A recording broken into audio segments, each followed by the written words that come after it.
वसुदेव सुतं देवं कंसचारूढमर्दनम्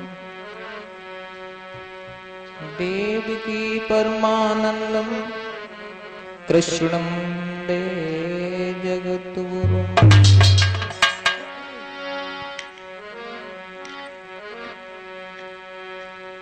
सो नमो नमो विंध्येश्वरी नमो नमो जगदम्ब। भक्तजनों के कार्य में करती नहीं विलंब।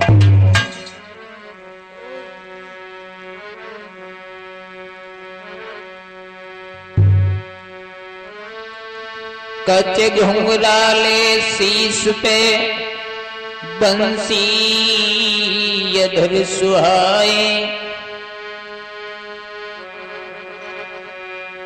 रामवीर को चिंता हुई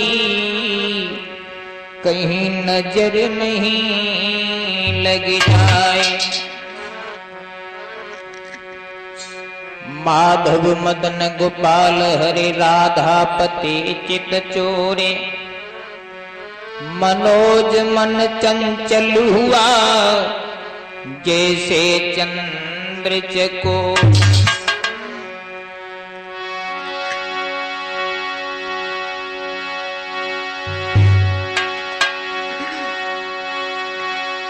सोहे पारथ के सारथी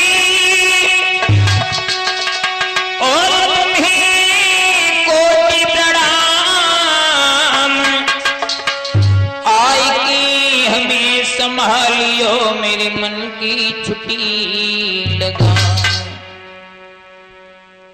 बोलिए वृंदावन बिहारी लाल की भागवत महापुराण की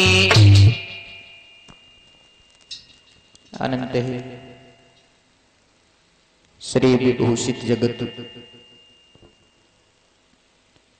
अर्चनीय वंदनीय प्रातः स्मरणीय परम श्रद्धेय गुरुदेव, व्यास मंच पर उपस्थित सभी देव और देवांगनाएं, जगत की अधिष्ठात्री देवी मां, ग्रामीण अंचल से आए हुए पिता के समान बुजुर्ग भाई बंधु माता बहने, आज आपके इस पावन पवित्र ग्राम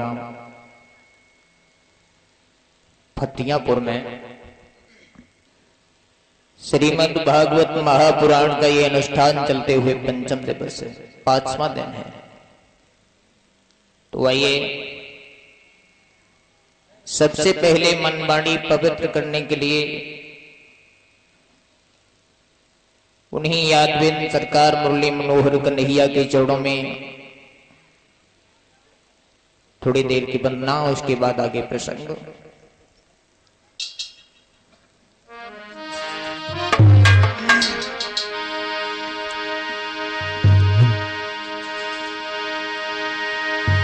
की विनती हमारी है, मर्जी तुम्हारी है। दर्श दिखाओ बाके बाके बिहारी है।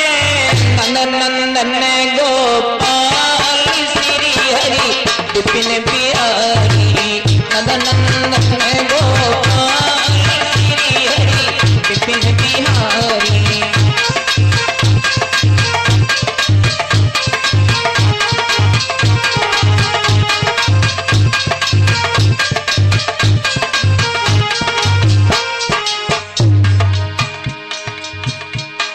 आज पंचम दिवस की कथा में सभी भक्त मुरली मनोहर कन्हैया का आवाहन करेंगे कि हे कन्हैया, आकर के हम सभी भक्तों की रक्षा करो। और मैं तो यही कहूंगा प्रभु कि हे प्रभु, तुम तो तुम ही हो और तुमसे निराला कौन है, और फिर तुम्हारा पा सके वो पाने वाला कौन है।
करी है, आपने आकर के भक्तों की रक्षा की है।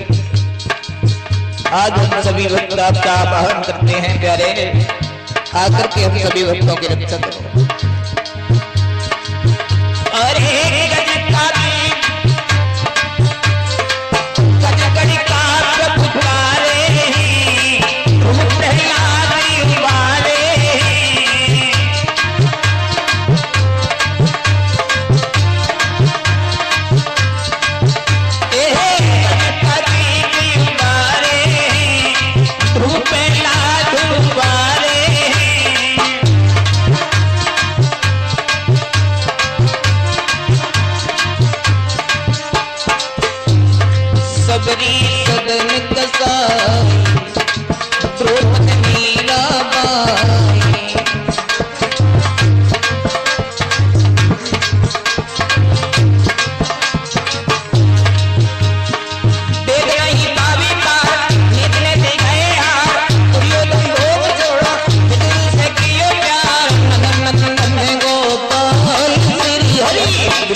आज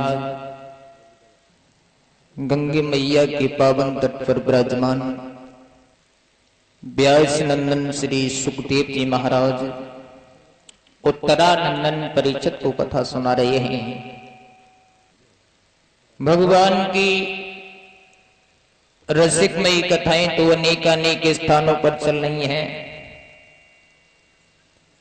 और वही कथा मां गंगा के पावन तट पर विराजमान बट वृक्ष के नीचे श्री सुखदेव जी महाराज उत्तरानंदन परीक्षित को सुनाते हैं, समझाते हैं कि हे राजन परीक्षित,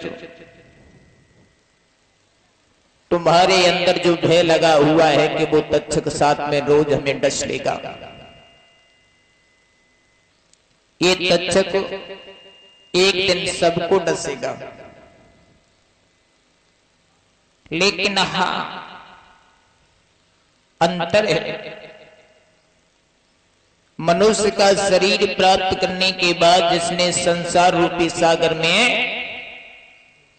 आकर के भजन नहीं किया तो वो इंसान, वो जीव इसी संसार रूपी सागर में गोते खाता रहेगा, अभी पार नहीं हो पाएगा। और इस कलयुग में तो बताया है केवल कीर्तन नामी भक्ति रह गई है। सतयुग में मोक्ष का साधन था सत्य और दम, सत्य और दम।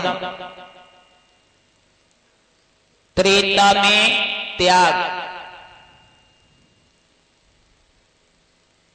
त्रेता में त्याग और द्वापर में पूजन, और इस कलयुग में सिर्फ नाम लेने से उद्धार हो जाता है। लेकिन इंसान नाम भी नहीं ले पाता है। हाँ, नाम ले कैसे ले? क्योंकि इतने पाप इकट्ठे हो जाते हैं, उन्हें भगवान की कथाएं अच्छी नहीं लगती। और हमारी समझ से हमने बताया नहीं, पूछने की जरूरत नहीं है कि तुम धर्मात्मा हो कि पापी हो। जो गांव में रहते हुए पंडाल में नहीं आ पाए, समझ लो वही पापी है, पूछने की जरूरत नहीं है। कुछ लोग तो ये सोचते होंगे कि ये कथा, यानी जो लोग हमें बुलाने के लिए गए थे, डॉक्टर साहब जोगेंद्र, हरनंदन जी, भाई संजीव, कुछ लोगों के तो मन में ये द्वेष भावना होगी, ये कथा इन लोगों की है। कुछ के मन में ये होगी कि ये कथा मनोज शास्त्री कह रहे हैं तो मनोज शास्त्री की है। ऐसा नहीं है। द्वेष भावना को निकाल करके थोड़े बुद्धि पर दौड़ो। कथा किसकी है? कथा भगवान की है और हम आप सब भगवान के। तो कथा किन की भाई? भाई तुम्हारी सबकी कथा भाई। ऐसा नहीं है किसी की पर्सनल कथा हो। कथा भगवान की है, हम आप सब भगवान के हैं, इसलिए ये कथा हम सबकी है। और जहां वही बात है ना, तुलसी पिछले पाप से हरि चर्चा न सुहाए, और जहां पर अगर ढोला हो तो ना नौटंकी। वेद के पढ़िया को 1 रुपया नाय, और ढोला के गबैया को दे 100-100 रुपया है। सारी मुस्काए दे तो हाल साड़ी लाए दे, बहन से कहा तो मेरे टोटे को समैया है। जमाना है। ढोला अगर हो तो देखो मेरे छापने पे छाप दे,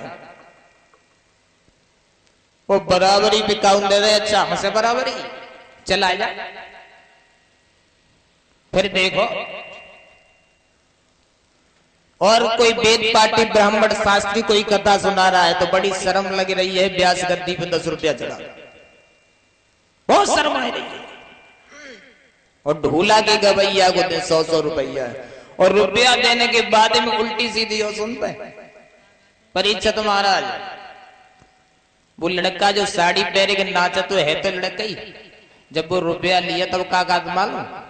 अरे दी मेरी सासू लेके जे आई। अब बताइयो भैया, तुम्हें बने तो तुम्हारा को भाव, जब तुम्हें सासुल के जियाए बताए रहो है तो तुम्हारा कौन हुआ? सालों और बनाए रहो, सालों रुपया तुम्हारे ले रहो, तुम्हें उनका सालों बनाए रहो और बड़े खुश हो रहे। साली अगर घर पे आ जाए, घर पे रुके और जब चले भी कोई बोले जीजा आज ना आए कल ले, बोले हाँ बताओ क्या चाहिए तुम बताओ, तुम मौसा निकालो।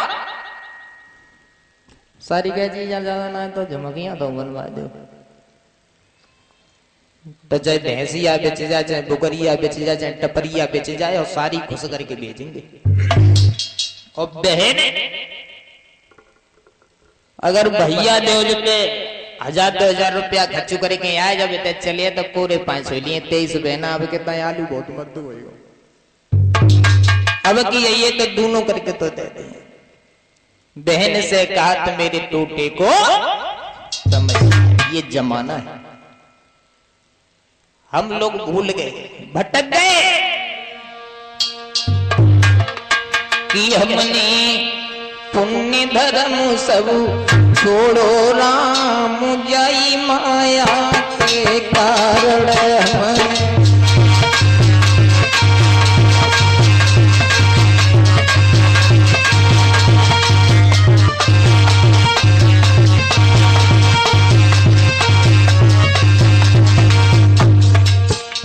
काहे के कारण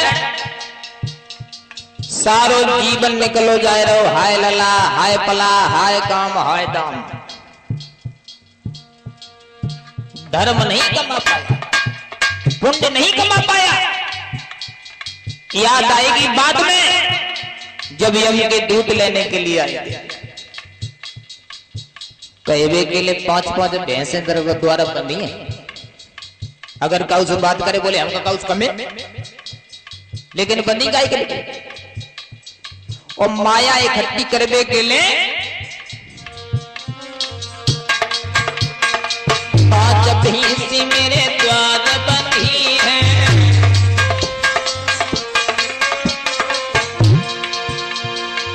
5 भैंसी मेरे द्वार बंधी है,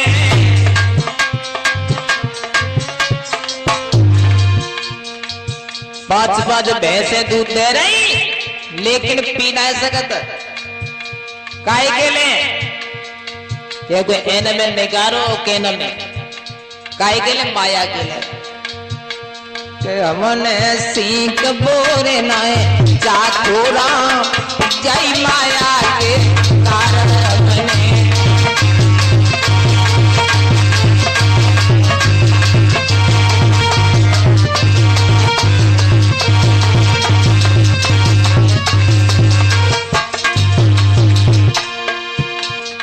हमने पुण्य धर्म सब छोड़ो राम जय माया के कारण हमने।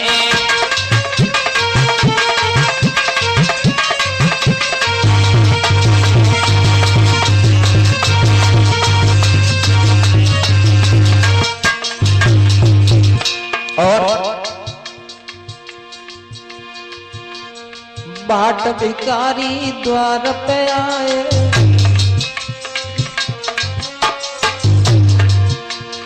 मान बने जा द्वार पे आए।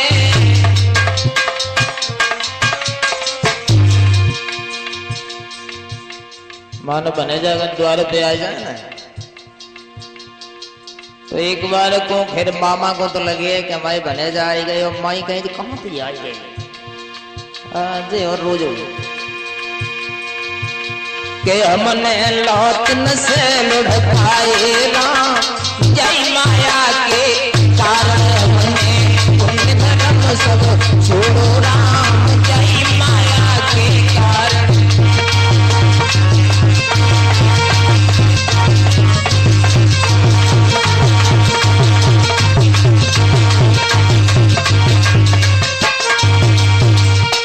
जमाना बदल गया भक्तों, इस तरह से हमारा उद्धार होने वाला नहीं है। अगर इस संसार रूपी सागर से पार हमें जाना है तो कर्म धर्म ठीक करने होंगे, तब इस संसार रूपी सागर से हम पार हो सकते हैं। श्री सुखदेव जी समझाते हैं कि हे राजन परीक्षित, भगवान श्री राम का विवाह जगत जननी सीता के साथ में हुआ और जब सीता मैया ने जयमाला डाली है, इधर क्या हुआ, अयोध्या के लिए खबर भिजवाई है, कहा तुम बारात लेकर के आओ। जनक जी ने जब स्वयंवर रचवाया था, हर जगह पत्र भिजवाए थे लेकिन अयोध्या में नहीं भिजवाया था। क्यों? कारण था एक पुरानी कहानी। जनक जी डरे हुए थे। एक बार जनक के राज्य में एक ब्राह्मण के लड़के को कोढ़ हो गया और जब कोढ़ हो गया तो विद्वानों ने ये बताया अगर कोई पतिव्रता स्त्री इसके ऊपर जल का छींटा लगा दे तो ये ठीक हो जाएगा। अब कौन कहे हम पतिव्रता, बड़े बड़े दूर से अनेक स्त्रियों ने प्रयास किया है ठीक हो जाए लेकिन नहीं हो पाए। इधर जब अयोध्या में मां कौशल्या को ये पता चला है कि ब्राह्मण का बेटा कोढ़ी है, तो चलो हमारा ये धर्म बनता है, अगर हमारे हाथों से कोई निरोग होता है तो चलिए हम सही करेंगे। रथ पर सवार होकर के मैया कौशल्या चली और नगर से जैसे ही बाहर निकली तो सामने से उनकी मेहतरानी आई, हाथ में झाड़ू दिए। जब मेहतरानी आ रही पूछने लगी महारानी साहिबा कहां जा रही हो, सारी बात बताई। बोले इस तरह से। मेहतरानी कहने लगी महारानी एक बात बताओ, जिसके नौकरों में इतनी ताकत है उनके मालिकों को जाने की कोई आवश्यकता नहीं है, तुम लौट जाओ और हम जा रहे हैं। उसी रथ पर सवार होकर के आज मेहतरानी पहुंची जनकपुर। कौशल्या तो लौट गई घर महलों में, और उस मेहतरानी ने उस ब्राह्मण के बेटे को ठीक किया। लौट करके आई, मेहतर ने उसे घर में नहीं घुसने दिया, क्योंकि बगैर पूछी गई थी इसलिए। अब समाज में लोगों ने कहा जब इसे सही करने से इसका घर उजड़ गया, तो फिर ऐसा करो, इस मेहतरानी को इस ब्राह्मण के लिए रख दो। समाज के लोगों ने उस मेहतरानी और ब्राह्मण के साथ में रख दिया है। यहां से आगे वंश चलो, कौन सो? गोसाई। इसी भेष से जनक जी ने पत्र नहीं भेजा था। अगर कहूं कोई मेहतर चलो आओ अयोध्या, तो सीता को विवाह चलो जाए, डर की वजह से बाद में पत्र भेजा। दशरथ जी बारात लेकर के आए हैं। राम और लक्ष्मण तो पहले से ही मौजूद थे, भरत और शत्रुघ्न भी आ गए। इधर जनक के चचेरे भाई थे, जिनका नाम था शीरध्वज। और शीरध्वज की भी बेटियां शादी योग्य थी। यानी चारों भाइयों का विवाह उसी जनकपुर से हुआ। और इतना सुंदर मेल मिलाप बनाया भगवान ने। राम का विवाह सीता के साथ में। राम के नाम में कितने अक्षर आते हैं? और सीता के में 2। लक्ष्मण का विवाह उर्मिला के साथ में। लक्ष्मण के नाम में कितने अक्षर आते हैं? 3.5। और उर्मिला के कितना अच्छा मेल। भरत के में 3 और मांडवी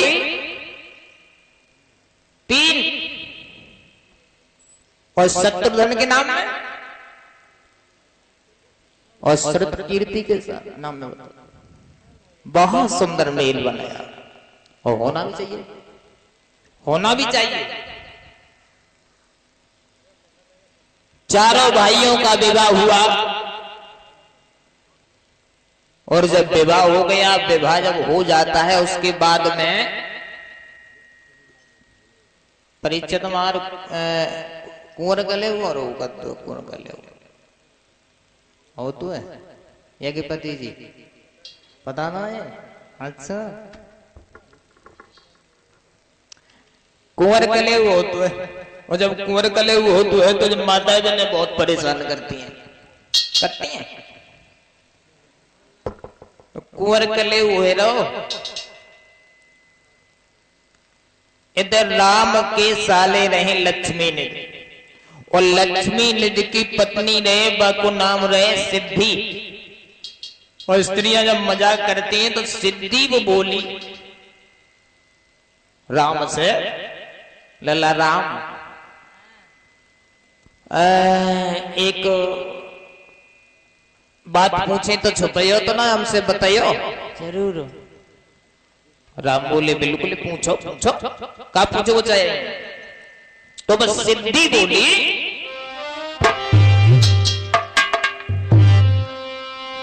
अरे बोली सिद्धि सुनो रघुनायक, तुम हमारे ननदोई, और साची बात बताइयो रे लाला, बात रखियो।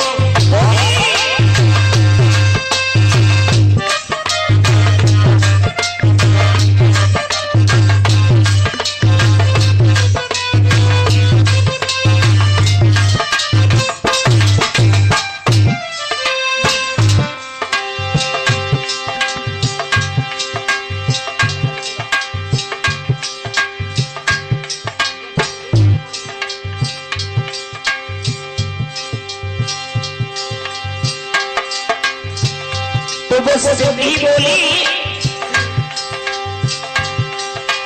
लाला बताओ, अति उदार कर तू तदार दे अवधपुरी की बाना, हमने ये सुना है कि तुम्हारे यहाँ की स्त्रियां बड़ी चालाक हैं। बोले कैसे? तो सिद्धि मजाक करती हुई बोली, उतार कर तू तार दे अवधपुरी की बामा, और खीरी खाए सो तो पैदा कर ले पति को नाय का झुकामा।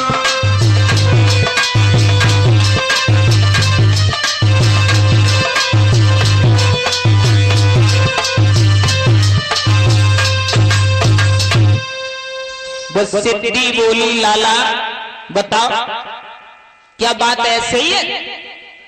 राम चुप रहे, नहीं बोले। सिद्धि बोली कोई बात नहीं, अगर ये जवाब तुम्हें नहीं मालूम है तो दूसरी बात बताओ। तो बोली सिद्धि, अरे होता विवाह संबंध सबन के अपनी जातिन माई। विवाह शादियां सब अपनी अपनी जात में करते हैं। अब राम नीचे जो गैया डाले बैठे, अब कैसे बोले कि स्त्रियां बहुत हो। सिद्धि बोली लाला सुनो, वो कभी संबंध सबन के अपनी जातिन बाही, और निज भगिनी संगी विषको तुम कैसे नहीं विभाई।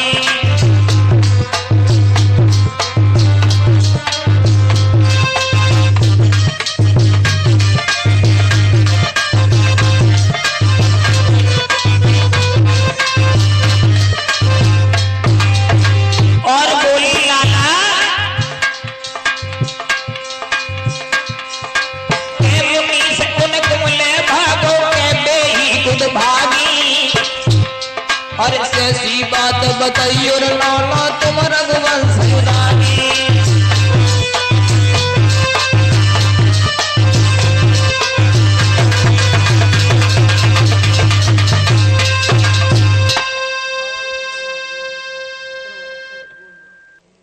वो सिद्धि बोली लाला बता, अब राम नाय बोले तो का बोले? लक्ष्मण को जब बात अच्छी नहीं लगी, लक्ष्मण ने राम से कही भैया तुम जवाब कहना दे तो बोलो ना। लक्ष्मण बोले बोलो। राम बोले का बोले? बोले तुम नहीं बोलो तो बताओ हम बोले। राम बोले दूल्हा बने तुम बेटे, लल्ला दूल्हा बने हम बेटे। हाँ बोलो बोलो बोलो, जा जवाब दो। लक्ष्मण बोले नाराज मत हुई। बोले बिल्कुल ना हुई, तो बोलो जवाब दो जाए। लक्ष्मण बोले सिद्धि सुने कहा पूछ रही है? सिद्धि बोली तुम जवाब दिया? बोले बिल्कुल दिए। बोली तुम जवाब दो। बोले पूछ ले। तो बस सिद्धि दोबारा फिर बोली ला बताओ, अति उदार करतूत दार जे अवधपुरी की बामा, और खीर खाए से तो पैदा कर ले पति को नाय का छुपामा। जब बात सही है? लक्ष्मण बोले बिल्कुल सही है, लेकिन एक जवाब और बताओ, हमारी तरफ से भी सुन लेना। अरे पिता से न सही मैया के उदर से तो हमने जन्म लो है। बोले हाँ लो। तो लक्ष्मण बोले अरे कौन जन्मे माता पिता बिने, और बधी देव की बीती। अरे तुम्हारे तो महिषे उपजत और हमारे नाई।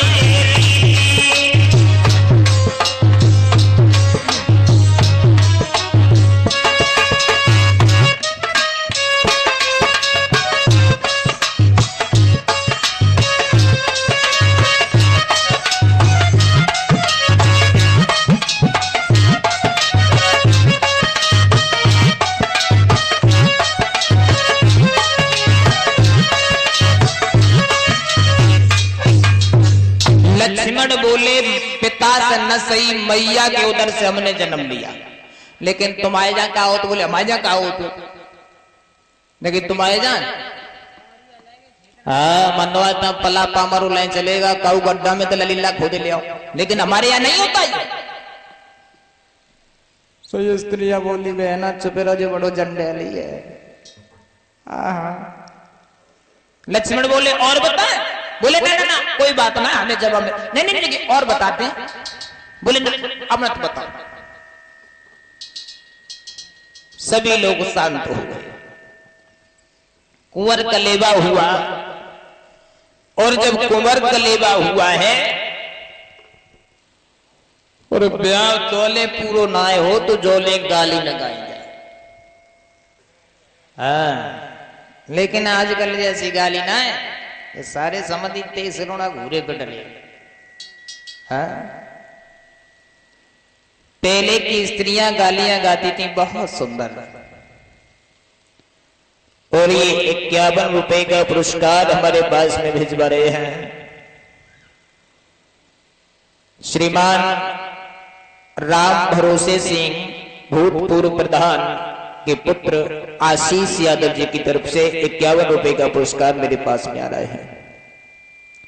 कामना करूंगा भगवान से, भगवान इन भैया को हमेशा सद्बुद्धि प्रदान करे, दीर्घायु दे, जीवन में आने वाले हर बाधाओं को प्रभु दूर रखें। बोले गोविंद भगवान की।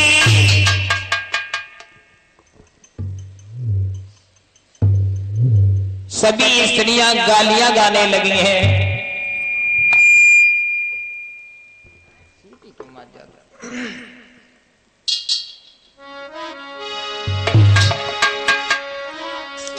गब्बैयो माता बहना, अरे गाई रघुवर को रही गाई जनकपुर की सखियां।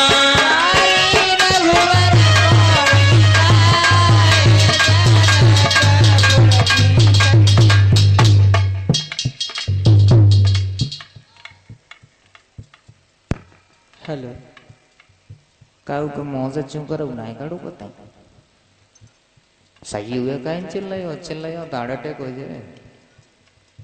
हाँ? देखो भगवान के ब्याह में गाड़ी नहीं कभी नहीं हो, जगह में से कौल ने कहा कि अगर बराती जाए तो देखो इतनी बता ना कौन से बमित निकलती बेदमित। हमारी एक बात समझ में नहीं, वो कभी कौन सोचे ना कि गाड़ी लेकर तो। हाँ कऊ मालूम हो तो भैया बताइयो, गाय ले हो।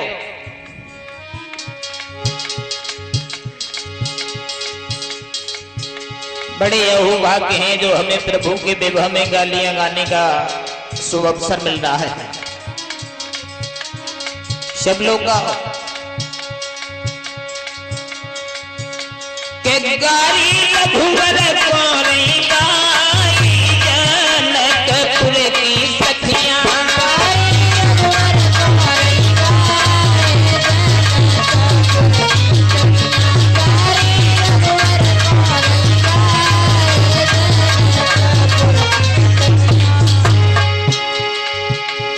कैसी गालियां गा रही हैं? देखी नने हालत तुम्हारी जहां तक जो सुहे मर भरे। ननी हालत तुम्हारी जहां तक जो स्वयं मर भारी। देखी नने हालत तुम्हारी जहां तक जो सुहे मर भारी। देखी ननी हालत तुम्हारी जहां तक जो स्वयं मर भारी।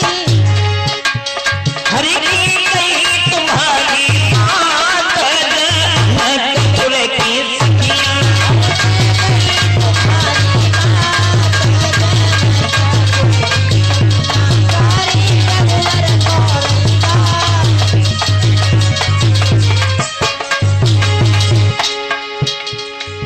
आजकल जैसी गाली नहीं गा रही, बिल्कुल सही सही गाली गा रही, सही। और क्या गाई? तो एक ग्रास खीर के खाए तब कौशल्या ने जाए। ग्रास खीर के खाए तब कौशल्या ने जाए। कोई ग्रास खीर के खाए तब कौशल्या ने जाए। ग्रास खीर के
इस तरह से गालियों का प्रचलन पूरा हुआ है।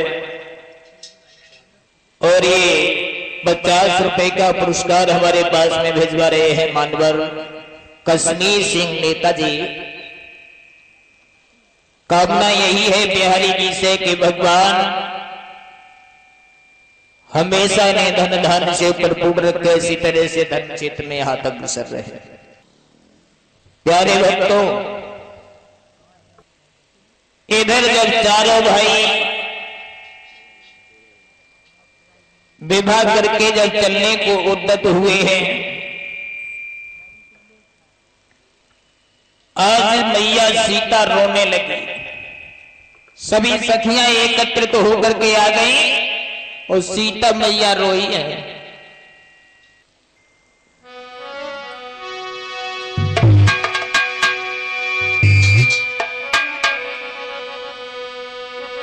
के छूटी गई सब संग की गुइया, छूटी गई सब संग की गुइया, जनकपुर मिले को नैया। छूटी संग की गुइया,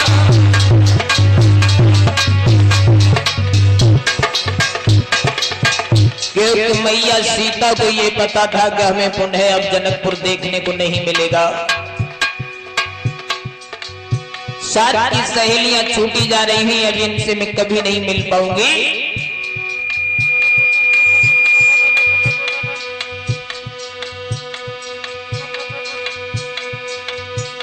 अरे छूटी संग की गुइया,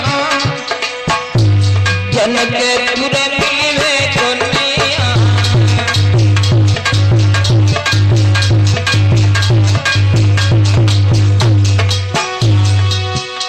अरे जनक जैसे पिता छूट गए, जनक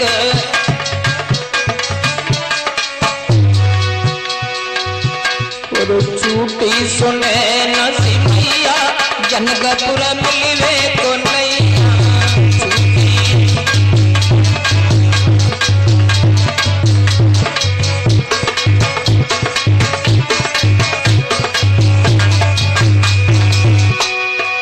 लेकिन सखियां कहने लगी बहन रो नहीं।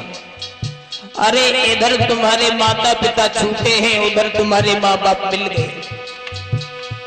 कैसे? अरे दशरथ जैसे ससुरा मिल गए,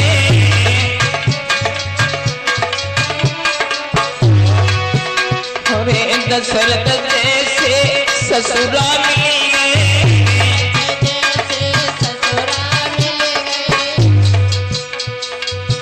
और मिली कौशल्या सिमैया, जनकपुर मिले को नैया।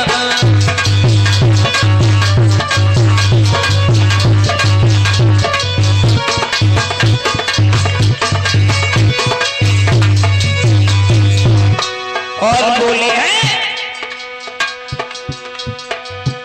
अरे लक्ष्मण जैसे तिवरा मिल गए,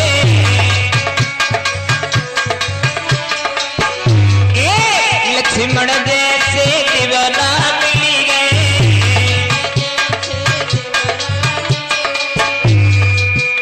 और मिले राम से सिया, जनकपुर मिले को नैया।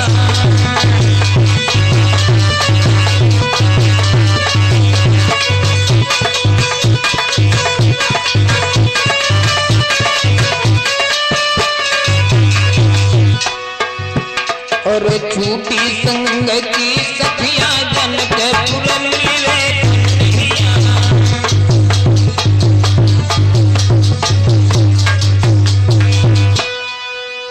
आज मैया सीता रोती हुई चली है, लेकिन चलते समय आज समझाया है जनक जी ने। ध्यान रखना, आज की शिक्षा में और पहले की शिक्षा में कितना बड़ा अंतर है, अंदाजा लगाना। इन बच्चों को शांत करो जल्दी। जब मैया सीता जब चली हैं तो जनक जी ने ये कहा है कि बेटी तुम जा तो रही हो, लेकिन एक बात का विशेष ध्यान रखना। क्या? ससुराल जाते समय जनक जी ने कहा कि सास ससुर और पति की पूजा या समधर्म और नाई पूजा। ध्यान रखना बेटी, सास ससुर और पति की पूजा करना, इससे बड़ा धर्म दुनिया में दूसरा नहीं है। कितनी अच्छी शिक्षा दी है मां बाप ने। इधर जो बही बेटियां ससुराल में पहुंची अयोध्या में, तो दशरथ जी ने अपनी रानियों को समझाया। क्या? इसी श्रृंखला में ये 51 रुपए का पुरस्कार संजू यादव जी की तरफ से आ रहा हमारे पास में, और 51 रुपया भाई सुरजीत सिंह ग्राम जयसिंहपुर, और 51 रुपया कुंवरपाल सिंह। अपने खून और पसीने की कमाई से ये सभी भाई हमें सम्मानित करते हैं। कामना करूंगा भगवान से, भगवान हमेशा सद्बुद्धि प्रदान करे, दीर्घायु दे, जीवन में आने वाली हर बाधाओं को दूर रखे। दशरथ जी ने अपनी रानियों को समझाया। क्या? कि बबूल रे किनी पर घर आई और राखो ने न पलक की नाई। उधर कितनी अच्छी शिक्षा थी। ये जो बहू बनकर के आई, ये भी किसी की बेटी है, इन्हें अपनी बेटी की तरह संभाल के रखो। और आज की शिक्षा में कितना बड़ा अंतर है। तो परीक्षा तुम्हारा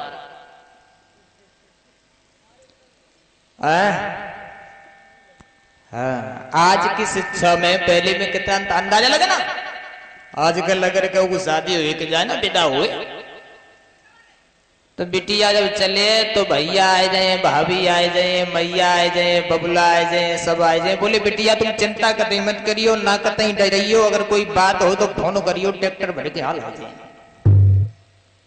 कतई मत डरियो। समझ लीजिए आज की शिक्षा में और पहले की शिक्षा में कितना बड़ा अंतर है। कि सास को बोल कहे तुम सो बिस घोल लली तुम बाए पे भैयो, और दौरज ठानी युबानी कहे सब पंचन बोल के ठोर बटैयो, और ननद लड़े तो लड़ो तुम हूं पति को बहकाए न फेरे बुलैयो, और शासन जाए करो बिटिया रणवीर की बात नने क भुलैयो। ये दशा है आजकल। माफ करें, देखो अगर रामायण की ही कथा कही जाए तो 7 दिनों में का हमारी समझ से 7 महीनों में पूरी ना हुई है। तो देखते हैं ज्यादा नहीं 5 मिनट में संपूर्ण रामायण का भाव, मात्र 5 मिनट में।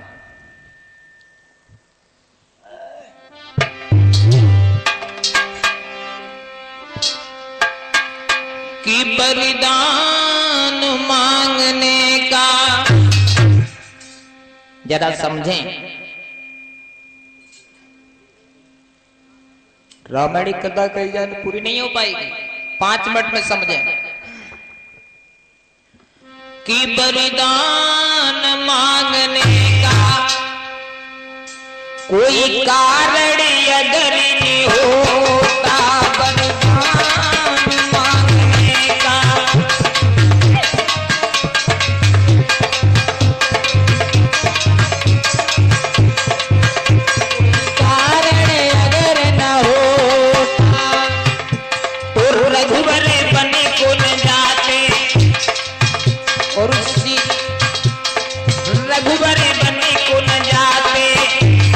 दशरथ मरण होता,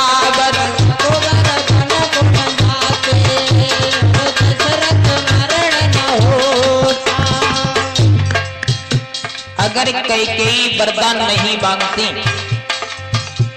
तो भगवान श्री राम वनवासी नहीं होते, वन को नहीं जाते। और जाते क्यों नहीं? वही पुरानी कहानी, उन्हें श्राप लगा हुआ था अंधी अंधों का, वरदान मांगा। और लक्ष्मण और राम अगर वनवासी नहीं होते तो दशरथ जी का मरण नहीं होता। जरा समझे।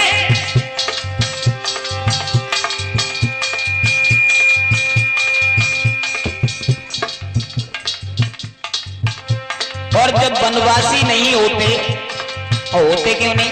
क्योंकि और भी तो कुछ करना था। क्या करना था? केवट ने राम का अगर अरे पकड़ा चरण न होता, केवट के सारे कुल का तारण तरण न होता। केवट के सारे कुल का अरे तारण तरण न होता। केवट के सारे कुल का अरे तारण तरण न होता। सीटी बंद करो जाके संदीप, सीटी क्यों मारा?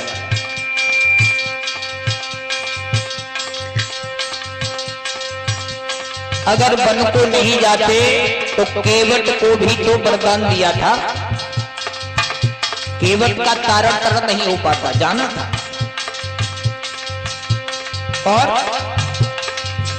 सीता ने गर देखा कंचन हिरण में होगा, तो लाने की ठान लग की गर प्रभु से कहा न होता। लाने की ठान लग प्रभु से कहा न होता।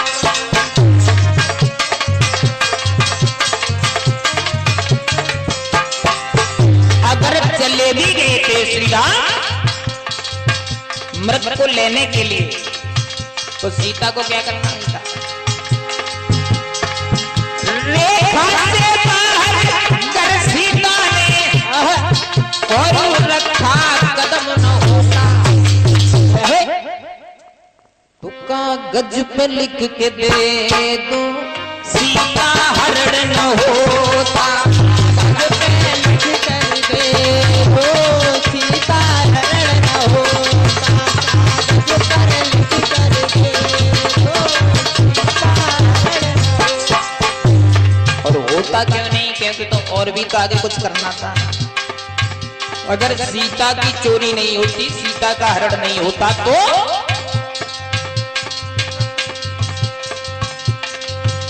काली को मनाने का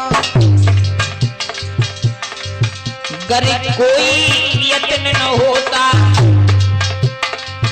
फिर कुल को बांधने का अरे कैसे जतन ये होता। कुल को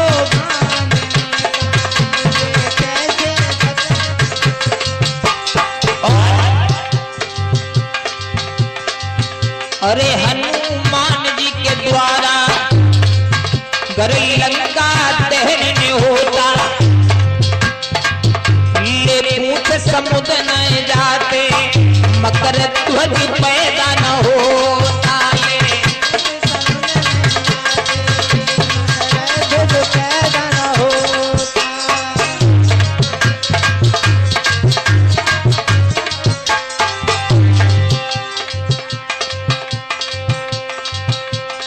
और सभा बीच अंगद ने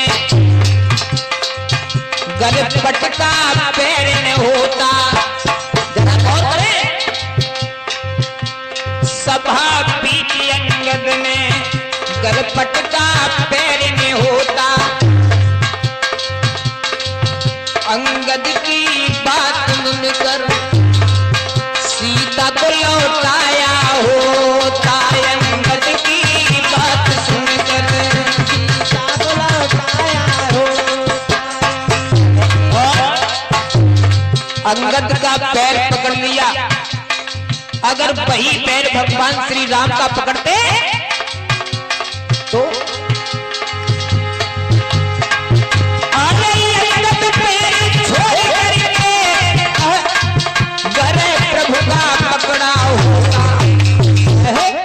संजय तू कागज पे लिख के दे दो रावण मरण न हो, कागज पे लिख के दे दो रावण मरण न हो, कागज पे लिख के दे दो। अंगद का पैर छोड़ करके भगवान श्री राम का पैर पकड़ता वो रावण, तुम मरता नहीं। और मरता क्या नहीं, मरना था। राह विभीषण की गर मानी तनिक जो होती, तो लंका निशाचरों से और खाली कभी न होती। लंका निशाचरों से खाली कभी न होती, लंका निशाचरों अरे खाली कभी न होती। विभीषण की बात नहीं माना रावण, मंदोदरी ने समझाया।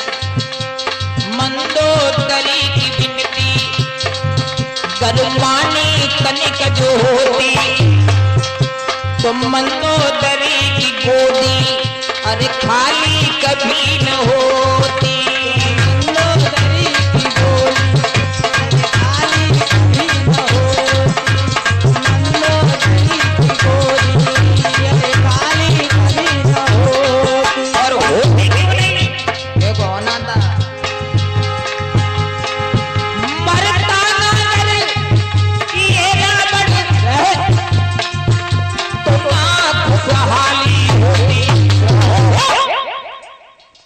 अरे नहीं दशहरा होता, नहीं दिवाली होती, नहीं दशहरा होता, नहीं दिवाली होती, अरे नहीं दशहरा होता, नहीं दिवाली होती, नहीं दशहरा होता, नहीं दिवाली होती।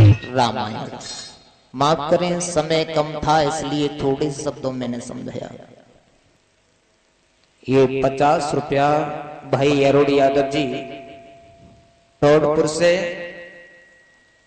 ढोड़पुर, और 51 रुपया ये अशोक कुमार जी, और 51 रुपया अशोक जी की पुत्री देवकी की तरफ से हमारे पास में आ रहे हैं। कामना करूंगा भगवान हमेशा सद्बुद्धि प्रदान करे, दीर्घायु दे, जीवन में आने वाली हर बाधाओं को दूर रखें। बोलिए गोविंद भगवान की। श्री सुखदेव जी समझाते हैं कि हे राजन परीक्षित, ये तो सूर्य वंश की कथाएं थी, लेकिन अब हम तुम्हें चंद्र वंश में प्रवेश कराते हैं। भागवत में 9वें स्कंद में 23वें अध्याय में 19वां श्लोक आता है कि बैड्याम महापुण्यम सर्व पाप हरणाम यदो वंशम नरसत्वा सर्व पापै प्रमोचते। जो लोग यदुवंश की कथा को सुनते और समझते हैं उनके जन्म जन्मांतर के पाप दूर हो जाते हैं। मैं नहीं कह रहा हूं, भागवत बता रही है। ये 50 रुपया रेखा देवी जो भाई संजीव जी की बहन जी हैं, और 50 रुपया श्रीमान चंद्रपाल सिंह नंगला अजी। कामना करूंगा भगवान हमेशा इसी तरह से धन के भंडार भर रहे जो धर्म क्षेत्र में हाथा गुजर रहे हैं। श्री सुखदेव जी समझाते हैं कि हे राजन परीक्षित, भगवान विष्णु की नाद कुंड से कमल, कमल से ब्रह्मा जी, और ब्रह्मा जी के अत्रि मुनि, और इन्हीं अत्रि और अनसुईया से चंद्रदेव का जन्म हुआ। ये चंद्रदेव जो थे वो सर्वांग सुंदर थे, इसलिए ब्रह्मा जी ने नक्षत्रों का अधिपति बना दिया। इन्हीं चंद्रदेव से चंद्रवंश चला, और जब इन्हें नक्षत्रों का अधिपति बनाया है तो उस खुशी में इन्होंने यज्ञ किया और उस यज्ञ में, उसी यज्ञ में अपने गुरु बृहस्पति और गुरु पत्नी तारा को भी आमंत्रित किया। और जब तारा आए हैं इस यज्ञ में तो तारा ने चंद्रमा को देखा। चंद्रमा बहुत सुंदर थे और सुंदरता को देखने के बाद में वो तारा चंद्रमा पर मुक्त हो गई। एक बात कही है तारा ने, चंद्रदेव मैं तुमसे एक बात कहना चाहती हूं। चंद्रदेव कहने लगे कहिए माते, क्या बात कहना चाहती हैं? हम आपसे कुछ मांगे, आप मुझे दोगे? चंद्रदेव कहने लगे मांग लीजिए। उसी समय तारा कहने लगी है मुझे रक्तदान दे दीजिए। हाथ जोड़ लिए चंद्रमा ने, कहने लगे हैं चंद्रमा कि हे मैया ये तुम क्या मांग रही हो? तुम्हें शायद पता नहीं है, आपकी जो मांग है वो धर्म के विपरीत है। क्योंकि राजा की स्त्री, गुरु की पत्नी, बड़े भाई की पत्नी और अपनी पत्नी की मां, ये सगी मां का दर्जा इन्हें दिया जाता है। और तुम जो मांग कर रही हो वो धर्म के विपरीत है, ऐसा हम नहीं कर सकते। तारा कहने लगी अगर तुम नहीं करोगे तो मैं तुम्हें श्राप दे दूंगी। श्राप से बचने के लिए आज चंद्रमा ने रक्तदान दिया है तारा को। इन्हीं चंद्रदेव और तारा से एक बुद्ध नाम का लड़का हुआ जो आगे चल करके वेदों के प्रकांड विद्वान हुए। अंबिका वन की तलहटी में जाकर के ये वेदों का स्वाध्याय करने लगे हैं। इधर सूर्यवंशी राजा हुए हैं सुधुम्न, वो अंबिका वन में पहुंचे, लेकिन अंबिका वन में ये श्राप लगा हुआ था, कोई भी पुरुष पहुंच जाता था वो स्त्री बन जाता था। भगवान शंकर ने श्राप दिया था। जैसे ही वन में पहुंचे हैं सुधुम्न पुरुष से स्त्री बन गए हैं। आज वही सुधुम्न जिनका नाम पड़ा इला, बुद्ध जी की कुटिया पर गए हैं। बुद्ध जी और इला के साथ में विवाह हुआ है, गंधर्व विवाह। इनसे एक पुरुर्वा नाम का पुत्र पैदा हुआ और पुरुर्वा का विवाह उर्वशी से हुआ है। इनके आयु नाम का पुत्र पैदा हुआ, आयु। और आयु का विवाह प्रभा नाम की कन्या से हुआ है जो पुलस्त वंश के ब्राह्मण की बेटी थी कन्या। और इनके हुए महाराज नहुस। महाराज नहुस का विवाह प्रजा नाम की कन्या से हुआ, प्रजा जो अंगिरा गोत्र के ब्राह्मण की बेटी थी। महाराज याति इन्हीं महाराज नहुस के पुत्र थे। और ये नहुस जो हुए थे वो ऐसे धर्मज्ञ शासक थे जिन्होंने इंद्रासन ले लिया था। आज परीक्षित जी ने प्रश्न किया प्रभु ये नहुस कैसे राजा थे, इन्होंने कैसे इंद्रासन ले लिया? और फिर इंद्रासन ले लिया तो चला कैसे गया? तो श्री सुखदेव जी समझा करके बोले हैं कि हे राजन परीक्षित, एक बार जब ये नहुस इंद्र बन गए तो ये नहुस शिकार खेलने के लिए जा रहे थे। उसी रास्ते पर पहले बार इंद्र का महल पड़ता था। उसकी पत्नी थी सची। सची स्नान करके अपने केसों को सुखा रही थी। उसी रास्ते से ये महाराज नहुस निकले। और जब नहुस निकले हैं तो इनकी नजर सची के ऊपर गई। सची बहुत सुंदर थी। सची को देख करके ये खड़े हो गए और इधर सची की नजर जब नहुस पर पहुंची है तो सची इन्हें देख करके हंसने लगी, मुस्कुरा दी। क्यों मुस्कुराई? इसलिए देखो जेऊ राजा बन गया।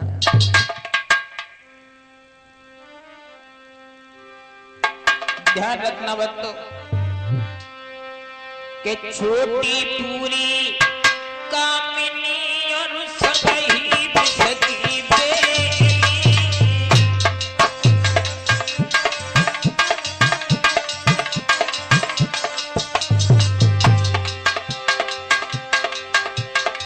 छोटी पूरी कामिनी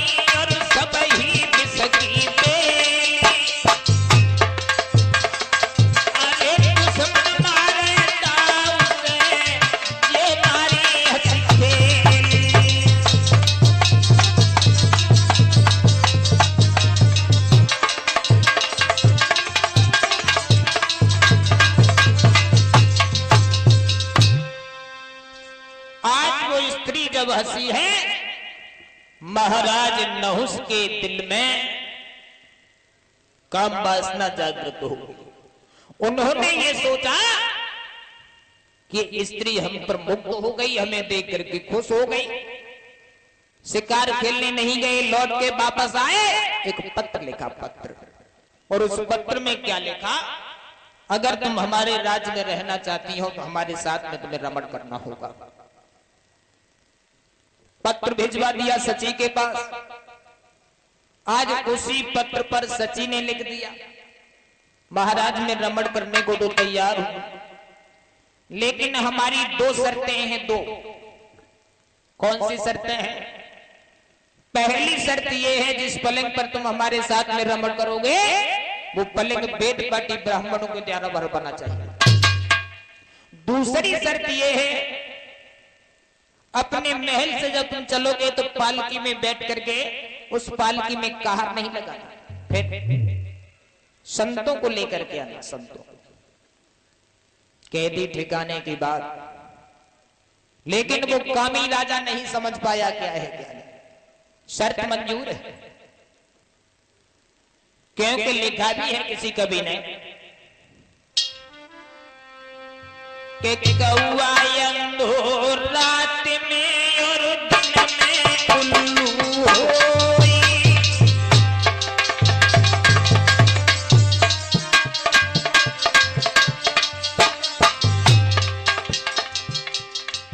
कौआ रात में अंधा होता है और उल्लू दिन में।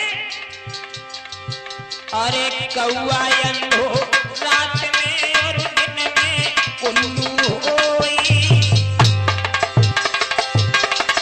अरे कामी अंधो रात में जग बुद्धि गई है होई।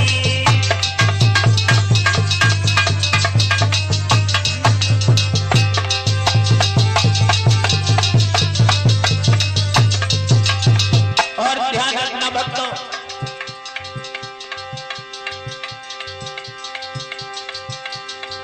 पर नारी झूठी पत्तल है, जिस पर कुत्ते ललचाते हैं, और पर नारी को नागिन है, जिस पे तो कत्ल हो जाते हैं।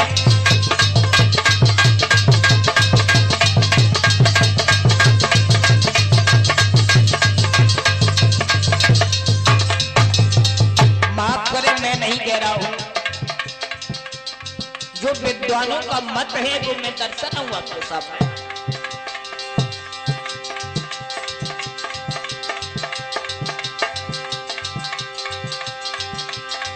बैसिया बंदर बादल अग्नि सूजी सुनार पर नारी है, वो मनोज धोखे में मत रहिए, धोखेदारी की यारी है।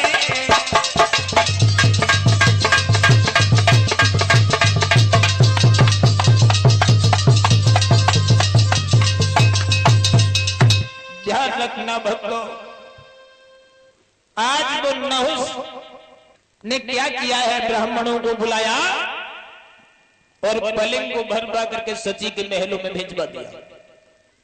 इधर संतों को बुला लिया, पालकी सजवाई और कहा है कि चलो हमें सची के महलों तक पहुंचाओ। ध्यान रखना, अगर अपना उद्धार चाहते हो तो लिखा है कवि ने कि पर धन को पत्थर गिनो और पर प्रिय मात समान, और इतने पे हर ना मिले तो तुलसीदास जवान। जो संसार से उद्धार यानी पार होना चाहते हो तो पराई बहन बेटी को अपनी बहन बेटी की दृष्टि से देखो, दूसरे के धन पर आस मत करो। अगर अपना उत्थान चाहते हो, ध्यान रखना भक्तों, लिखा है कि पर नारी की प्रीत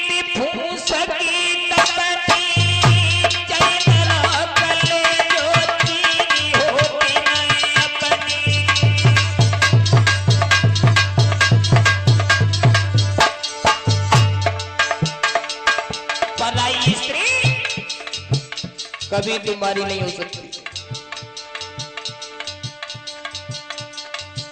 अरे जैसे रंग कसूम की चादर वैसे ही रंग पर आई तिरिया,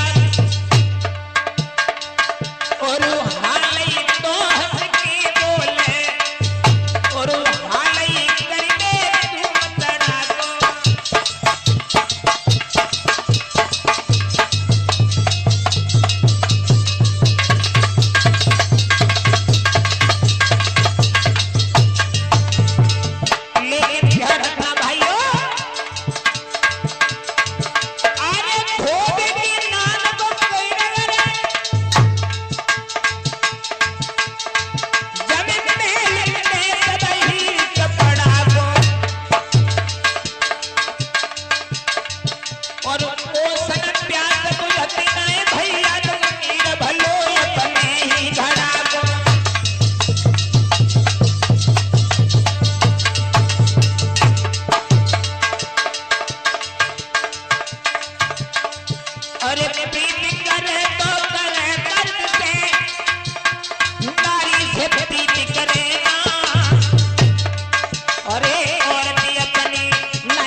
भैया की नारी छिनाई,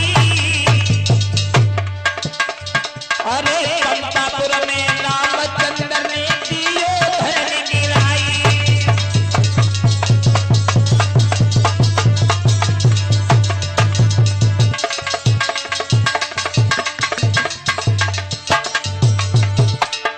और सुनो,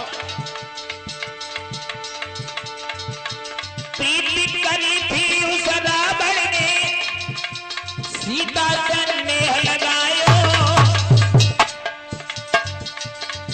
अरे सोने की लंक खाक तरी डरी मोने कुल बहुना सुकरायो।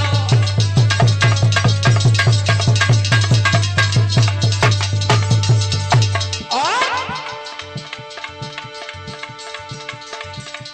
प्रीति करी महाराज नहुस ने, सची से नेह लगायो,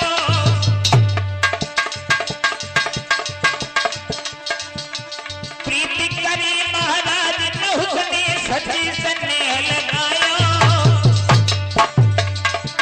अगस्त मुनि में श्राप तो दयो ने अजगर तुरंत बनायो।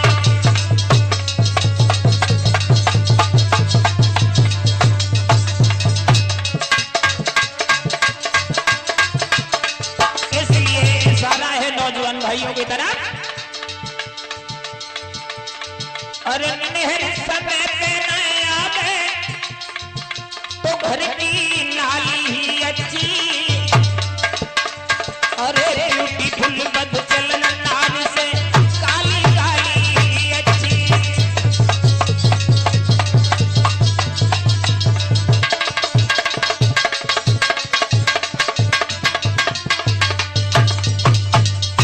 महाराज नहुस पालकी में बैठ करके चले, इतने अंधे थे, बार बार चिल्ला रहे हैं कि सर्प सर्प सर्प। सर्प ये संस्कृत का शब्द है, इसका अर्थ होता है जल्दी चलो जल्दी चलो जल्दी चलो। इधर अगस्त मुनि कहने लगे हैं, ओरे राजा मैं एड़ी से चोटी तक की ताकत लगाए हैं और फिर भी तू बार बार चिल्ला रहा है कि सर्प सर्प सर्प। अरे हम तुझे श्राप देते हैं तू सर्प हो जा। महाराज नहुस सर्प हो गए अजगर। इन्हीं महाराज नहुस के पुत्र हुए ही याति। इधर एक दैत्यों के राजा हैं जिनका नाम है बृहस्पर्वा, और बृहस्पर्वा के गुरु हैं शुक्राचार्य। ये शुक्राचार्य जो थे, इनकी बेटी है एक, इसका नाम है देवयानी, और बृहस्पर्वा राजा है, उनकी बेटी है जिसका नाम है शर्मिष्ठा। दोनों लड़कियों में बहुत प्रेम है, और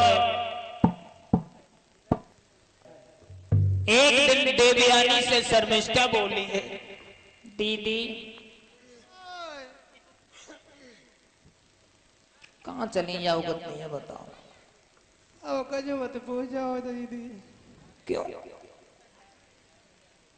हमारा ऐसो मन चंद्रातो कहूँ न कहूँ घूमने को कहूँ न कहूँ चले जाते हैं। देवयानी और आज तो बड़ी गर्मी पड़ी है, बहुत व्याकुल है। गर्मी पड़ी है। हाँ ऐसा करो, कैसो? हवा में यार नाचंद कहूँ बाग बगीचे न में निकल चलो। हाँ लेकिन ऐसी आ रही है मन में, आज तो सरोवर में चलो स्नान करेंगे चलो। हाँ बाग बगीचे में घूमे के सरोवर में तो डुबकी लगाओ, सब शरीर ठंडो हो जाइए। चलो चलो। आज देवयानी और शर्मिष्ठा ने अपने हम उम्र की सहेलियां साथ में ली हैं और चली। गांव से बाहर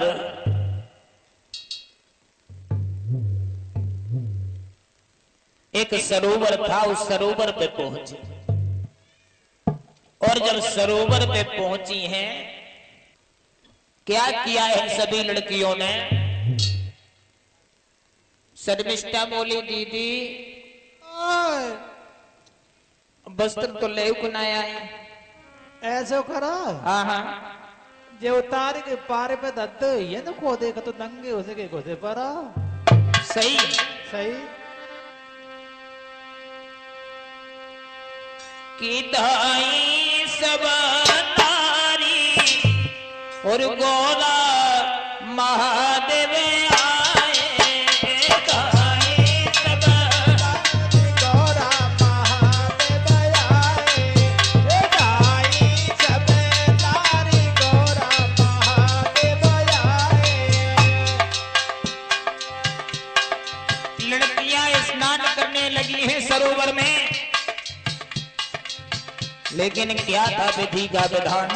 उसी समय पर भोले बाबा और मैया पार्वती आ गए, और जो लड़कियों ने देखा, देवयानी बोली, दीदी भोले बाबा आ रहे, भोले बाबा। ऐसे करो जाई जेल में खड़ी रहो पे तोले निकल जाएंगे ताकि बाद में तुम नहाए के निकल चले।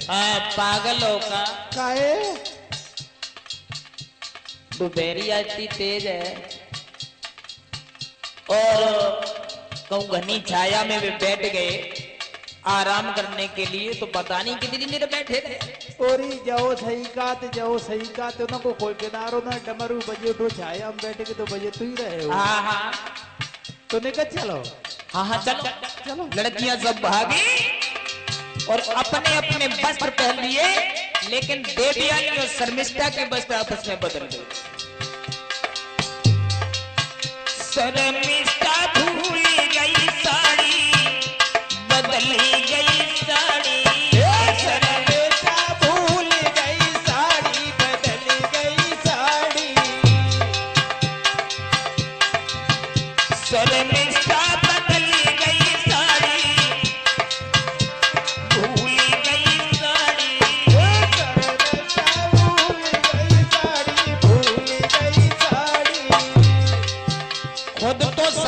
ममता भूली और खुद ही नाराज होने लगी।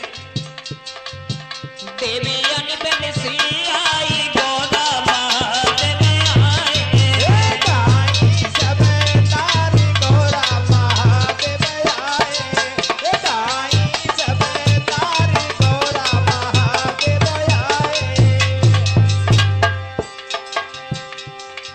देवयानी से शर्मिष्ठा कहने लगी, क्यों री तेरी इतनी हिम्मत, काहे? तूने हमारी वस्त्र पहन लिए, तू भिखमंगा की बेटी और मैं राजा की बेटी। अरे भिखमंगा की तो का जहाँ तो बगिया में सब एक बराबर है। क्रोध आ गया, शर्मिष्ठा आगे बढ़ी और क्या किया कि यो क्रोध जब भारी डरही गारी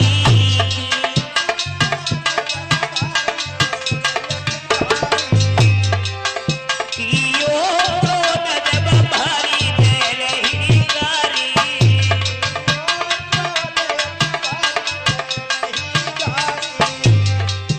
हुई गई तकरारी गोदा महादेव आए, सब तारी गोरा महादेव आए, भाई जब तारी गोदा महादेव आए, गाई सब तारी गोरा महादेव आए। आपस में झगड़ा होने लगा। कहां एक राजा की बेटी शर्मिष्ठा जो पौष्टिक आहार करने वाली, और कहां एक योगी की बेटी। आज शर्मिष्ठा ने देवयानी के हाथ में हाथ फंसाया और पीछे ढकेलती चली गई।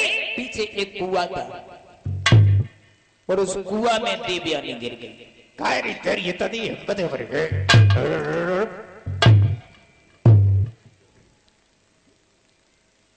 और जब कुआं में गिर गई है, अपनी हम उम्र की सहेलियों से शर्मिष्ठा ने कह दिया, अगर किसी ने जाकर के हमें बता दिया तो उसका भी वही हाल होगा जो देवयानी का हुआ।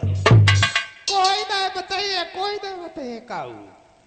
देवयानी कुएं में पड़ी है, सारी रात हो गई, किसी ने भी जाकर के नहीं बताया अपने अपने घर पर।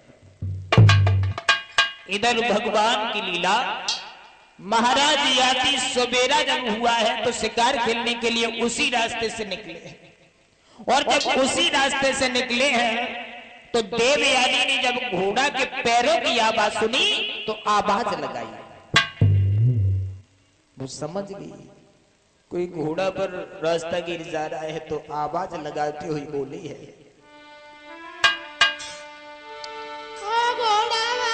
कि घोड़ा बाले बटोही निकर रुक जाइयो मैं तो तेरे घोड़ा।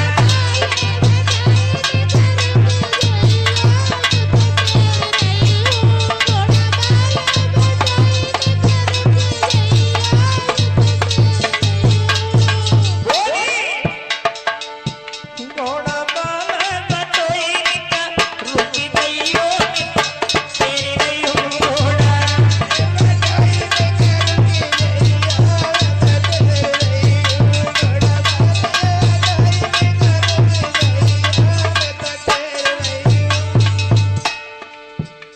यात्री ने घोड़ा रोको, चारों तरफ देखने लगे, जब कोई दिखाई नहीं दिया तो मेरे चले दिए। फिर आगे बढ़ा दिया घोड़ा। और जो आगे बढ़ो देवयानी समझ गई, दिखाई नहीं दिए, फिर आवाज लगाई, घोड़ा बाले बटोही निकर रुक जाइयो तेरे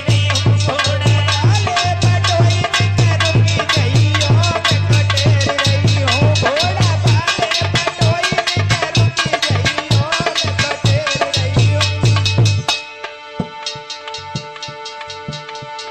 ओ घोड़ा बाले नजर घुमाइयो,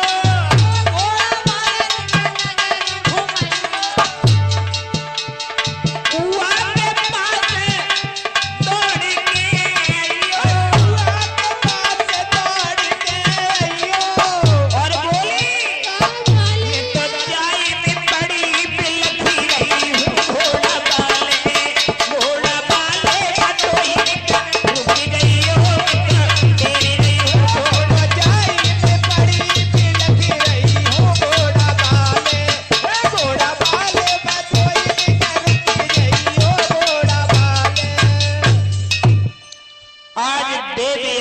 ने जो आवाज लगाई, लौट करके आए महाराज याति, और याति ने घोड़ा रोका, कुएं में देखा तो लड़की पड़ी है।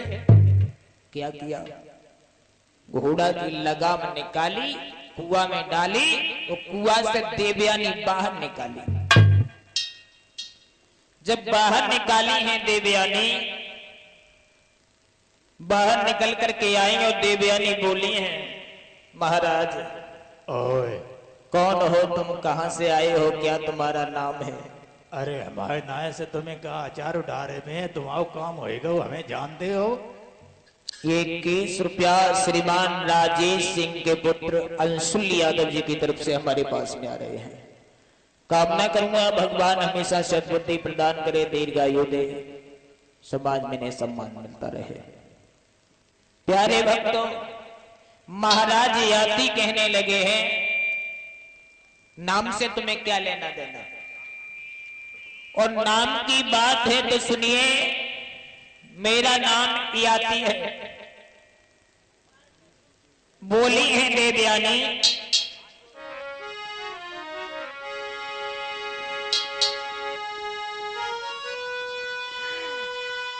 कि मैं कुआं में पड़ी बिलख रही थी, और तुमने खींचो पकड़ी कलाई है, मेरो हाथ पकड़ के मत छोड़ मुझे, जो दुल्हन बनाई है। क्या की मत खराब हो लगी।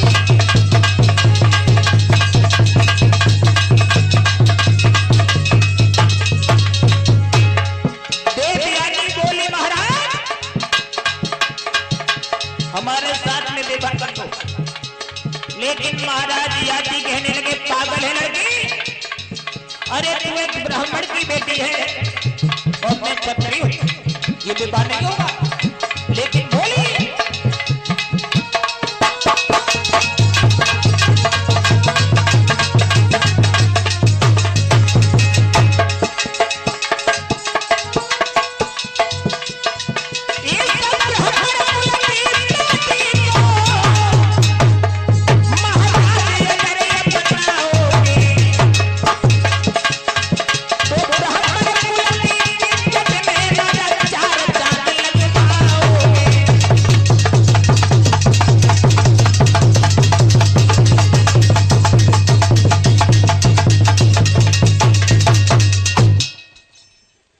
जो इतने शब्द सुने, महाराज याति कहने लगे, लड़की है, तुझे कुआं से बाहर निकाला, इसका मतलब ये नहीं है कि मैं तेरे साथ में विवाह करूं। हमारा तेरा विवाह कभी नहीं होगा। तेरी बुद्धि खराब हो गई है। तुझे ये नहीं पता कहाँ हमारे भाई और कहाँ तू 15-16 साल की बेटरी यार। हमने तो हाथ पकड़ के निकारी हो, लो तो कोई माफल थोड़ी हो गई। हाथ जोड़ लिए देवयानी ने, और क्या बोली, महाराज हाँ शरण में आई त्यारी। ओरे शरण में ऐसे आ जाओ तो तेरी तरह जैसे तू आई तैसे। नाथ मेरी बात तो सुनो, शरण में आई त्यारी, मोको बनाए अपनी नारी। शरण में आई तुम्हारी, बनाए अपनी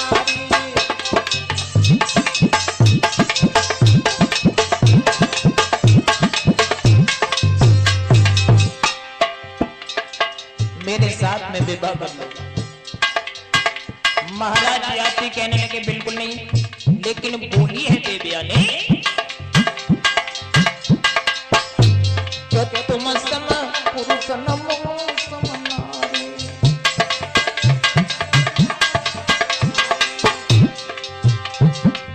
तुम सम पुरुष नमो सम नारी।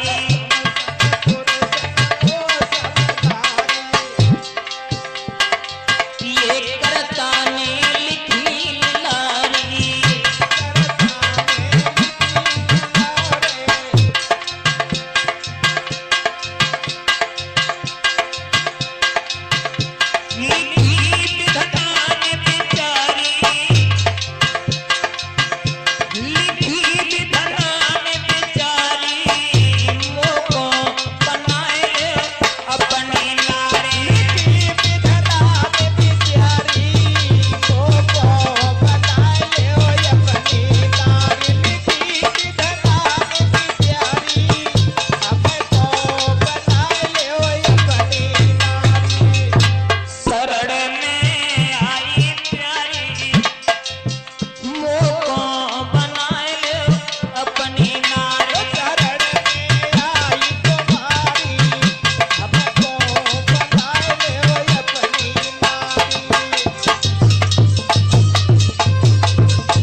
महाराज याति कहने लगे, इसका मतलब ये है कि अब तू जिद कर रही है।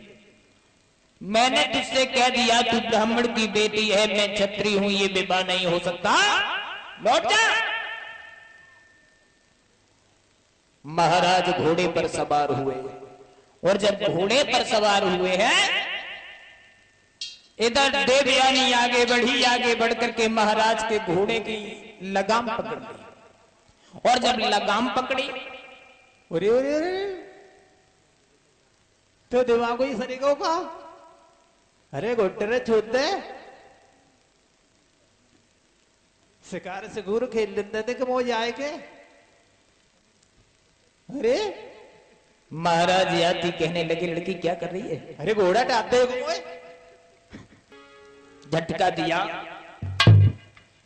और रस्सी छुड़ा करके आज महाराज याति आगे बढ़े, और जो आगे बढ़े बोली है देवयानी महाराज के ओ राजा तुम दिल के बड़े ही कठोर निकले, के चोरा चोरी चलने बड़े चोर निकले, चोरा चोरी चलने बड़े चोर निकले, हो बड़े चोर निकले, चोरी चोरा चलती हो बड़े चोर निकले। देवयानी बोली, महाराज जा तो रहे हो, लेकिन मैंने कुछ और सोचा था। अरे तूने सोची सो, हम कैसे सोचने भैया? मैंने समझी कि तुम बड़े दाता हो, दीन दुखियों के भागी विधाता हो, लेकिन तुम तो बड़े कमजोर निकले, चोरा चोरी कर लिए, बड़े चोर निकले, चोरा चोरी कर लिए, बड़े चोरी चोरा करती हो बड़े चोर निकले, चोरी चोरा करती हो बड़े चोर। और बोली है देवयानी, अरे पाए छुड़ाए जाता हो और उनकी बल खाने के मोई, अरे तिलक से जब कर जाओगे तब जानूंगी तो।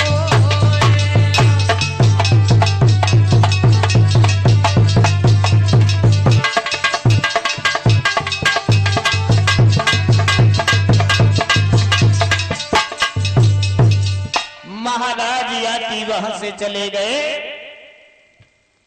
इधर रोती हुई आज देवयानी अपने पिता शुक्राचार्य जी के पास में पहुंचे। शुक्राचार्य ने पूछा, बेटी सारी रात तुम कहां रही और क्यों रो रही हो? पिताजी हाँ, तुम्हारा शिष्य है बृहस्पति, हाँ हाँ, उसी की बेटी शर्मिष्ठा ने हमें कुआं में गिराया है। क्या? हमें कुआं में गिराया है और कहा है तेरा पिता भिखमंगा है, हमारे टुकड़े खा करके पलता है। ऐसे शब्द कहे हमारे लिए? हाँ। रो नहीं बेटे, अब नहीं रहूंगी। एक बात और बताओ, जब कुएं में तुमने गिरा दिया फिर कुएं से बाहर निकल करके कैसे आई? बाहर में निकल के आई हूँ, राजा याति ने हमको निकाला है हाथ पकड़ के। पिताजी रो नहीं बेटी, अब क्यों न रोए? इसी श्रृंखला में ये 21 रुपया अर्जुन यादव शास्त्री जी कंपिल की तरफ से हमारे पास में आ रहे हैं, और 21 रुपया हरिनंदन सिंह, 21 रुपया डॉक्टर साहब जोगेंद्र सिंह, 21 रुपया सोनू यादव, 21 रुपया अरविंद सिंह उर्फ भोले, और 21 रुपया सतीश चंद्र उर्फ पिंटू। ये सभी भक्त अपने खून पसीने की कमाई से हमें सम्मानित कर रहे हैं। कामना करूंगा भगवान से, भगवान इन भक्तों की सभी मनोकामनाएं पूर्ण करें, समाज में सम्मान मिले, इसी तरह धर्म के हाथ में हाथ अग्रसर रहे। बोले गोविंद भगवान की। शुक्राचार्य सोचने लगे हैं जिस जगह पर गुरु का अपमान हो उस जगह पर नहीं रहना चाहिए, अब इस राज्य में हम नहीं रहेंगे। आज शुक्राचार्य जी चले हैं, इधर बृहस्पति को मालूम हुआ है, बृहस्पति दौड़ करके आए अपने गुरुदेव के पास में, पैर पकड़ लिए, कहने लगे गुरुजी कहां जा रहे हो हमें छोड़ करके। शुक्राचार्य कहने लगे हैं, ओरे बृहस्पति तेरी बेटी शर्मिष्ठा ने हमें भिखमंगा बताया है, मेरी बेटी को अंधे कुएं में गिराया है, अब इस राज्य में हम नहीं रहेंगे। बार बार बृहस्पति विनती करने लगे हैं, गुरुदेव अगर आप चले जाएंगे तो फिर हमारा क्या होगा? तुम्हारा क्या होगा? जिस जगह पे ब्राह्मण का, विद्वान का, गुरु का अपमान हो ऐसी जगह पर नहीं रहना चाहिए। तुम्हारी बेटी ने हमें भिखमंगा बताया है, मैं तुम्हारे राज शासन को छोड़ करके अपनी बेटी को लिए जा रही। चलो बेटी यहाँ चलो। ठहर जाओ गुरुदेव, एक बात बताओ, अगर कोई दूसरा उपाय हो तो हमें बता दीजिए। उपाय? हाँ, उपाय एक ही है। क्या? एक उपाय मेरे दिमाग में आओ अरे राजा। कौन सा? मेरी बेटी देवयानी की शादी हो तो तेरी बेटी शर्मिष्ठा की दासी बन के जाए तो मैं रोक सकता हूं ना, मैं तो अभी तो चंदा हूं। गुरुदेव हाँ, आपकी शर्त हमें मंजूर है। मंजूर है? हाँ तो कुछ दिन टुकड़ा और खाएंगे। ठीक है। ठीक है, चल लली। बृहस्पति ने शुक्राचार्य जी को रोक लिया। इधर देवयानी के साथ में जो शर्त मंजूर हुई है शुक्राचार्य से, आज शर्मिष्ठा को पता चल गया कि देवयानी का जब विवाह होगा उसके साथ में दासी बन करके जाऊंगी। अब तो राजा की बेटी बड़ी परेशान, अब क्या होगा? ये भी समय का खेल है। मैंने कहा समय के आगे कभी किसी की नहीं चलती। समय बहुत बलवान है, इंसान को कभी घमंड नहीं करना चाहिए। कहां राजा की लड़की आज दासी बनने के लिए जा रही है और भिखारी की लड़की रानी बनने के लिए जा रही है। प्यारे भक्तों, आज सवेरा जब हुआ, शर्मिष्ठा ने अपनी सहेलियों से सलाह मिलाई, बहन को अगर कोई उपाय हो तो हमें बता दीजिए, क्योंकि देवयानी के साथ में दासी बनकर के जन नहीं जाना चाहती। एक लड़की कहने लगी, दीदी एक उपाय हम बताएं। ऐसा करो तो। कैसो? उपाय मैं बता रही हूं, अगर तुमने कर लिया तो ना रहेगा बांस और ना बजेगी बांसुरी। और तो बात ही बन के जा रहे हैं। उसी सरोवर में देवयानी को ले चलो। हाँ, और खेल ही खेल में पानी में डुबाए दो और डुबाए डुबाए ऐसो करिए। हाँ। तू हाथ पकड़ ली, हम तो गोड़ पकड़ ली बाकी, और लंबो करके गहरे में फेंके सो छरे ही न ऊपर को। हाँ। ठीक है। सलाह मिलाई और देवयानी को उसी सरोवर में ले गए। लेकिन क्या है प्रभु की लीला, खेल शुरू हो गया। देवयानी दूसरे कोने पर सरोवर में खड़ी है और तब तक वही महाराज याती उसी रास्ते से फिर आते। उन्होंने देखा प्यास से व्याकुल है, लड़कियां सरोवर में स्नान कर रही हैं, सोचने लगे हैं थोड़ी देर में ये निकल आएंगी, उसके बाद हम जल पिएंगे, उसके बाद जाएंगे। आज महाराज याती एक वृक्ष के नीचे बैठ करके आराम पर करने लगे हैं और उसी समय देवयानी की नजर महाराज याती के ऊपर पड़ी। लड़कियां इधर पकड़ने के लिए भागी, लेकिन देवयानी निकल करके महाराज याती के पास में पहुंची। और जब याती के पास में पहुंची है, हुआ क्या? महाराज याती ने देखा तुम फिर मेरे पास आ गई। मैंने तुमसे ये कहा कि हमारा तुम्हारा विवाह नहीं होगा। कहे के लिए बावरी है कि बिटरिया ते दिमाग शुद्ध में ना है। छोड़। बोलिए देवयानी महाराज, कुछ भी कहिए। कि जब से देखा है तुमको मैं बीज प्यार के बो चुकी, और तुम हमारे हो न हो पर मैं तुम्हारी हो चुकी, तुम हमारे हो न हो पर मैं तुम्हारी हो चुकी।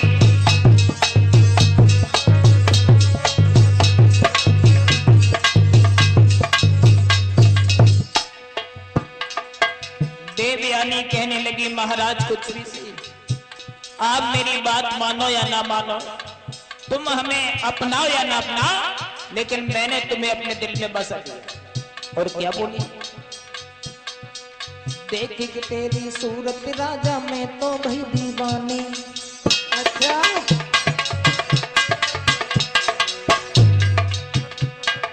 देख के तेरी सूरत राजा मैं तो भाई दीवानी,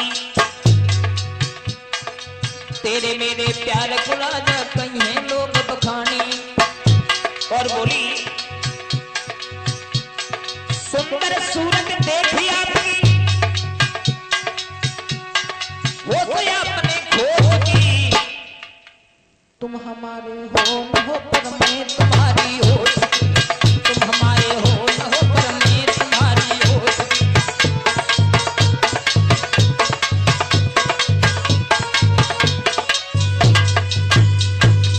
और ही देवयानी हाँ तू पिछेला मत पर तेरे पिता प्रकांड विद्वान है, अगर हमें श्राप दे दो तो हम घर द्वार के कहूँ कि न रहे तासे मुझे जान दे। महाराज हाँ मेरे पिताजी ने तुम्हें बुलाया है और मेरे साथ में चलो। हमें बुलाओ? हाँ तो जागो मतलब देखो पूरा सहयोग हुआ। बिल्कुल चलो। ये 20 रुपया भाई रौनक यादव जी सनोब अवधेश यादव उनकी तरफ से आ रहे हैं। कामना करूंगा भगवान हमेशा सद्बुद्धि प्रदान करे, दीर्घायु दे। आज महाराज याति को देवयानी अपने पिता शुक्राचार्य के पास में लेकर के आई, और जब लेकर के आई है हुआ क्या, आज महाराज याति को पूछा है शुक्राचार्य ने, मेरी बेटी तुम्हें पसंद है? महाराज तुम बताओ, हमारे मन की बातें पूछो। अब मेरी बेटी तुम्हें बहुत चाहती है और तुम मेरी बेटी के साथ में विवाह कर लो।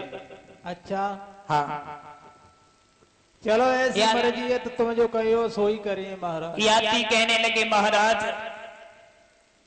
इसका जवाब अभी हम जल्दबाजी में नहीं दे पाऊंगा, पहले हम अपने घर पर जा रहे हैं और पत्र के द्वारा हम तुम्हें जवाब देंगे। महाराज याति तो वहां से चले गए। उसके बाद शुक्राचार्य जी ने पत्र लिखा कि शुक्र याति को पत्र लिखो तुम मेरी सुता बरनीक बेचारी, और वेद की रीत सुब्याह करे है मेरी सुता अति प्राणन प्यारी। तब महाराज याति ने जवाब दिया, बड़ शंकर दोष लगे कुल को तब यूं कई भूप करी इनकारी, तब शुक्र कही न दोष लगे ले 12 बजे भमरिया डाल। कोई दोष नहीं लगेगा, दिन के 12 बजे तुम भमरे डालो। अच्छा और तभी से लोग कहने लगे देखो आईरे की बुद्धि 12 बजे शुद्ध होते। कुछ ब्राह्मण कहने लगे कि आईरे की बुद्धि 12 बजे ठीक होती है, देखो आईरे की मत बोल आएगी। लेकिन शुक्राचार्य बोले बुरा मत बताओ हीरों को ब्राह्मणों, कि विनय हीर पिंगुल पड़े और रूप तेज बलवान, ब्राह्मण सबरे मेल करे और लीजो कन्यादान। अरे लीजो कन्यादान व्यास लिख के बतलाई, और दुख हुए निंदा करे नाहे मन में शर्माई। कृष्ण कही समझाए वंश यद कुल है पावन, कन्या दीनी भेंट मेल करे अपनी बावन। श्री सुखदेव जी समझाते हैं कि हे राजन परीक्षित, आज महाराज याति का विवाह वो देवयानी के साथ में हुआ, वो शर्मिष्ठा दासी बनकर के चली। चलते समय महाराज याति से एक बात कही है, किसने? शुक्राचार्य ने शुक्राचार्य चलते समय याद रखना राजन,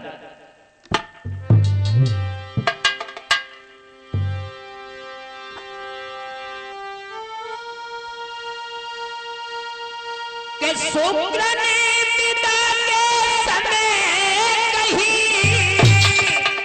और राजन इसका विश्वास न हो,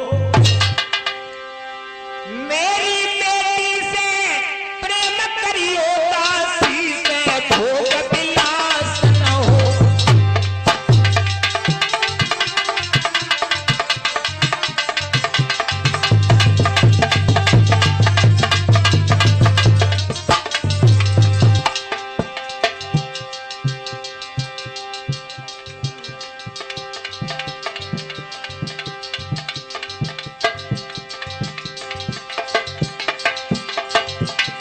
बोले हैं, ध्यान रखना राजन, मेरी बेटी से प्रेम करियो दासी से भोग विलास न हो।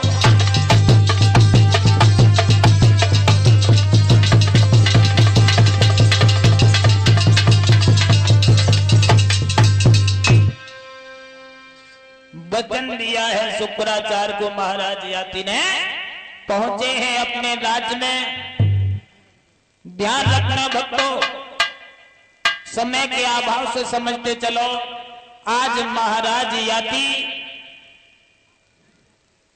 से देवयानी बोली है, सुनिए महाराज, शर्मिष्ठा जो दासी बनकर के आई है हमारे महल में नहीं रहेगी, इसका महल अलग बनवा दो। शर्मिष्ठा को दूसरे महल में रख दिया और देवयानी महाराज याति के साथ रहने लगे। धीरे धीरे समय गुजरता चला गया। आज देवयानी की कोख से दो बालकों ने जन्म लिया है, यदु और तुर्वस। जब दो बालकों ने जन्म लिया, इधर शर्मिष्ठा ने सुना है हमारी हम उम्र की सहेली जो हमारे साथ में रही है, इसके दो बालक हमारी गोद में एक भी बालक नहीं है। एक दिन महाराज याति शिकार खेलने के लिए चले हैं, उसी रास्ते पर जा रहे थे जहां पर शर्मिष्ठा का महल बना हुआ था।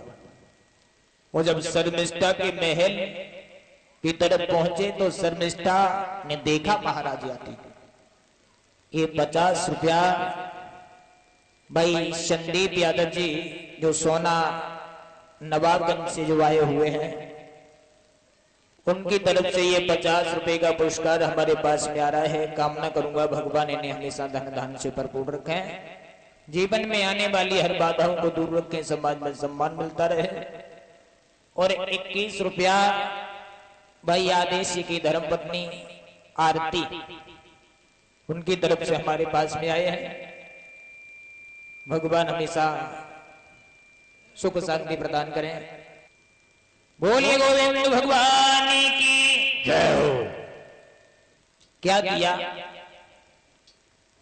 इधर देखा है शर्मिष्ठा ने महाराज आ रहे हैं, लेकिन शर्मिष्ठा बहुत सुंदर थी। महाराज याति की तरफ देख करके कि शर्मिष्ठा ने अपना मुखड़ा और खिड़की से बाहर उझिकाया, तो याति ने दिल में समझी बदली से चांद निकले